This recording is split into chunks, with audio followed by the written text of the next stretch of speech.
Hello दोस्तों, नमस्कार। आप सभी का एक बार फिर से बहुत बहुत स्वागत है हमारे यूट्यूब चैनल एविएशन जगत में। तो दोस्तों, आज हम बात करने वाले हैं कि आप अगर एमी फील्ड से हो तो आप कैसे प्रिपरेशन करो इंटरव्यूज़ के लिए। लाइक इस टाइम बहुत सारे इंटरव्यू चल रहे हैं, तो आपको किस प्रकार से प्रिपरेशन करना चाहिए।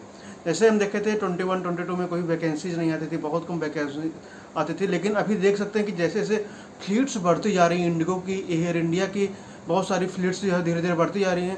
और आपको भी पता है कि टाटा का आगे क्या प्लान है। तो अभी प्रेजेंट टाइम में देखा जाए तो एमी फील्ड में काफ़ी सारे स्कोप धीरे धीरे खुलते जा रहे हैं, कई सारे लोग इंजीनियर्स भी बनाए जा रहे हैं, जो कि सच है। तो अभी प्रेजेंट टाइम में अगर हम कंपेयर करें लास्ट के 2-3 सालों का, तो अभी जो है काफ़ी अच्छा ग्रोथ है एविएशन सेक्टर में देखा जाए। दोस्तों, आज हम बेसिकली मैं बात करने वाला हूँ कि जो एयरलाइंस है, आज मैं बात करूंगा इंडिगो के बारे में कि किस प्रकार से वो इंटरव्यू लेते हैं, किस प्रकार से वो लोगों को सिलेक्ट करते हैं, क्या क्या हमें प्रिपरेशन करना चाहिए इंडिगो के इंटरव्यू के लिए। मैं भी इंटरव्यू दिया था, तो मैं भी जब सिलेक्ट हुआ था मैंने भी वहाँ पर काम किया था। तो किस प्रकार से क्या क्या क्वेश्चन पूछते हैं, तो सभी चीज़ों के बारे में इसके लिए हम बात करने वाले हैं। दोस्तों, वीडियो को शुरू करते हैं, लेकिन शुरू करने से पहले चैनल पर नए हो तो प्लीज़ सब्सक्राइब कर लेना एंड सपोर्ट कर लेना एविएशन जगत का। तो दोस्तों, मैं बात करूँगा पहले कितने राउंड्स होते हैं। पहले उनका होता है HR राउंड। जब भी आप अप्लाई करते हो तो लाइक अगर आप एसोसिएट के लिए अप्लाई कर रहे हो, एसोसिएट टेक के लिए, जेटी के लिए, तो अगर आपके पास अगर 1-2 साल का एक्सपीरियंस हो, 3 साल का एक्सपीरियंस हो, तो आपको उस टाइम एसोसिएट में प्रेफरेंस नहीं देते हैं एसोसिएट टेक के लिए। जो फ्रेशर्स होते हैं जनरली उन्हीं को ही प्रेफरेंस दिया जाता है एसोसिएट टेक के लिए। तो हम कई बार क्या करते हैं, मेरे पास 2-3 साल का एक्सपीरियंस रहता है तो हम रेडी रहते हैं जाने के लिए। तो ऐसा हमें नहीं करना चाहिए। तो एसोसिएट टेक से क्या क्या क्वेश्चन किए जाते हैं, मैं आपको बेसिकली सबसे पहले एसोसिएट के बारे में बताने वाला हूँ यहाँ पर। तो ये 4 राउंड होता है। 4 राउंड में बहुत ही बेसिक आपको एयरक्राफ्ट के बारे में पूछा जाता है कि नियो क्या है, जैसे सीओ क्या होता है। एयरबस के बारे में पूछेंगे कि 320 क्या है, 321 क्या, कौन से उसमें इंजन लगे हुए हैं। बहुत ही बेसिक क्वेश्चन किए जाएंगे, ऐसा नहीं कि बहुत हाई फाई क्वेश्चन किया जाएगा। और जो हाँ जहाँ से भी आपने OJT कर रखा है उसके बारे में थोड़ा बहुत आपसे पूछा जाएगा। अगर हम बात करें यहाँ पर HR राउंड की, तो 4 राउंड में ज़्यादा कुछ नहीं। आपके मम्मी पापा का नाम, आपको उनका बैकग्राउंड क्या, आपको काम क्या करते हैं, आपका फैमिली कैसा है, आप क्यों इस फील्ड में आना चाहते हो, बेसिक थोड़ा बहुत एयरबस के बारे में। HR राउंड में इतना ही होता है। 4 राउंड में लगभग हर लड़का सिलेक्ट ही रहता है। 10 में से 9 लोग, 8-9 लोग बोल सकते हो, मतलब सिलेक्ट रहते हैं। जो फिल्ट्रेशन होता है वो जाकर के हमारा आगे फिल्ट्रेशन होता है, जो कि हमारा टेक्निकल राउंड होता है। तो 4 राउंड से जब आप निकलोगे तो उसके बाद आपका होता है टेक्निकल राउंड। टेक्निकल राउंड में पूरा का पूरा एमी बैकग्राउंड से क्वेश्चन आपसे किया जाएगा। अगर आप एसोसिएट टेक हो, लाइक अगर B2 एवियोनिक्स से रिलेटेड हो, तो आपसे जरूर पूछा जाएगा कि ELT क्या होती है, CVR क्या है, FDR क्या है। तो आपको बेसिकली रेडियो वाला जो टॉपिक है, आप इसको अच्छे तरीके से तैयार कीजिएगा।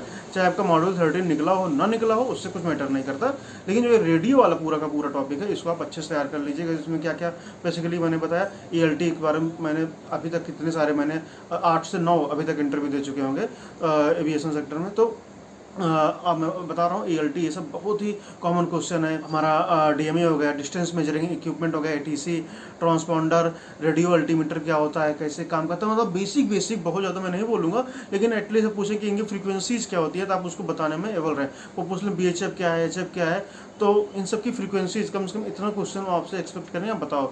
जो सबसे ज़्यादा इंपॉर्टेंट होता है IDG क्या होता है। जैसे कि हम कॉलेज में रहते हैं तो हमें ऐसा कुछ IDG वगैरह कुछ पढ़ाया नहीं जाता कभी भी, लेकिन अगर आप इंडिगो का इंटरव्यू देने जा रहे हो तो वो IDG के बारे में जनरली पूछते हैं। अगर आप एवियोनिक्स से गए हो, IDG क्या होता है, FedEx सिस्टम क्या होता है, EEC क्या है, इन सभी चीज़ों को दोस्तों अच्छे से तैयार करना। जो हमारे कॉकपिट में डिस्प्लेज होते हैं उनके बारे में एटलीस्ट हमें बेसिक तो पता होना चाहिए। PFD, ND, हमारा EWD, DS, अपर इकाम हो गया, लोअर इकाम हो गया, किसमें बोइंग में इकास होता है कि इसमें एयरबस में इकास होता है, इकाम किस में होता है, डिफरेंस से पूछ सकते हो।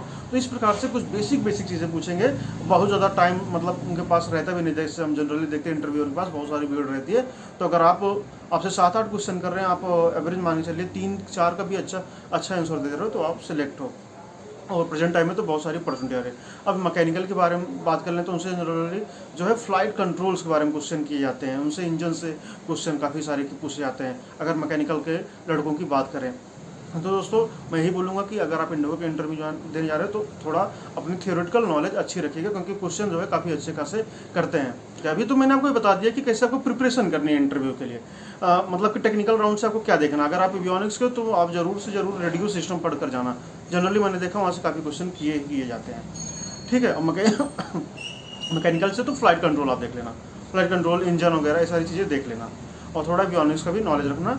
बाकी अगर आप थोड़ा सीनियर पोजीशन के लिए इंटरव्यू दोगे, जैसे जेटी-ओटी के लिए, टेक के लिए दोगे, तो ऐसी कंडीशन में आपने पिछला काम क्या किया, 7 क्वेश्चन रहेगा।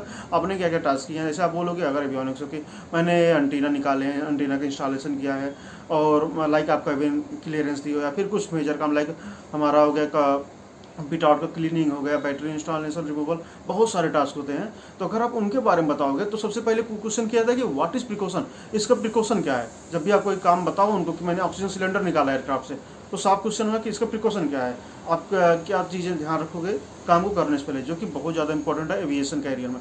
आपको सेफ्टी के साथ काम करना होता है, तो प्रिकॉशन जरूर पूछा जाएगा। मेरा जितना भी मैंने जहाँ भी इंटरव्यू दिया तो वहाँ पर प्रिकॉशंस जरूर पूछे जाते हैं, अगर आप कुछ भी बता रहे हो, एक्सप्लेन कर रहे हो। तो ऐसी कंडीशन में आपसे बहुत ज़्यादा थ्योरेटिकल नहीं पूछा जाता, जो सच मैंने देखा है।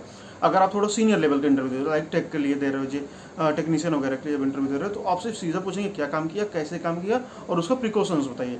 इससे ज़्यादा बहुत ज़्यादा नहीं पूछा था। थ्योरेटिकल नॉलेज तो होनी चाहिए, कुछ भी पूछ सकते हैं उनके मन में जो आएगा, लेकिन जनरली सीनियर पोजीशन के लिए। और एसोसिएट के लिए अगर बात किया जाए तो उनके लिए जो है बुक से ज़्यादा, मतलब थ्योरेटिकल बैकग्राउंड ज़्यादा क्वेश्चन किया था। एरो से भी काफ़ी सारे क्वेश्चन पूछे जाते हैं उनसे, लाइक बेसिकली एयरक्राफ्ट उड़ता कैसे, बर्नौली थ्योरम क्या होती है, जो कि लगभग हर बच्चे को पता ही होता है, क्योंकि एरो सभी का पेपर क्लियर ही रहता है। और अगर मैं यहाँ पर बात करूँगा कि ड्रेसिंग सेंस कैसा होना चाहिए, तो देखिए फॉर्मल शर्ट होनी चाहिए, ऐसा नहीं कि कुछ भी पहनकर हम चले गए, क्योंकि जनरली ये देखा जाता है जो इंटरव्यू होता है उसमें सिर्फ आपका नॉलेज ही नहीं चेक किया था, आप कैसे उठते बैठते हो, आपका ड्रेसिंग सेंस क्या है, आप कपड़े कैसे पहनते हो, ये बहुत ज़्यादा देखा जाता है। और स्पेशली इंडिगो के इंटरव्यू तो भाई जरूर देखा जाता है। किसी नॉन शेड्यूल ऑर्गेनाइजेशन इन सब की मैं बात नहीं कर रहा हूँ, लेकिन इंडिगो में आपका ड्रेसिंग, आप कपड़े कैसे पहने हो, आप फॉर्मल शर्ट, मतलब कि थोड़ा अच्छे बनकर जाना चाहिए। शूज़ आपका क्या, मैं ऐसा नहीं कह रहा हूँ कि आपके ड्रेसिंग पर ही आपको सिलेक्ट करेंगे, ऐसा बिल्कुल नहीं है, लेकिन मैक्सिमम जो है ड्रेसिंग अच्छे से करके जाना चाहिए हमें। आपको ये वीडियो यूजफुल हो, इन्फॉर्मेटिव हो, तो जरूर सब्सक्राइब कर लेना चैनल को, एविएशन जगत को। मैं ऐसे वीडियो बनाता रहूँगा आप सभी के लिए एमए फील्ड से related. Thank you friends for watching my video.